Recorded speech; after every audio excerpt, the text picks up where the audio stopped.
അബൂഹുറൈറ തങ്ങളൊരു ചരിത്രമുണ്ട്. അബൂഹുറൈറ തങ്ങള് അങ്ങാടിയിലേക്ക് ചെന്നിട്ട് പറഞ്ഞു, ജനങ്ങളെ മുത്തുനബിന്റെ അനന്തര സ്വത്തുകള് വിതരണം ചെയ്യുന്നുണ്ട്, നിങ്ങൾക്ക് അതൊന്നും വേണ്ടേന്ന് വെച്ചു. അപ്പൊ ജനങ്ങളെല്ലാം തിരക്കിട്ട് അവരുടെ ജോലികളെല്ലാം മാറ്റി വെച്ചിട്ട് മസ്ജിദിലേക്ക് ഓടിയെടുത്തു.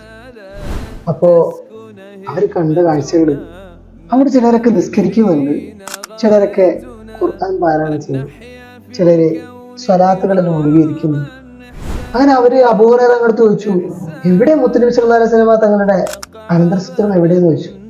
അപ്പോ ഹുറൈറ തങ്ങൾ പറഞ്ഞത്, ഇതൊക്കെയല്ലേ മുത്തുനബിയുടെ അനന്തരസ്വത്തുകൾ, നിങ്ങൾ ഇവകളെല്ലാം മറന്നുകൊണ്ട് നിങ്ങളുടെ ജോലി തിരക്കുകളിൽ കടന്നുകൂടിയാൽ ഇവകളൊക്കെ പിന്നെ ആരാണ് ഏറ്റെടുക്കുക?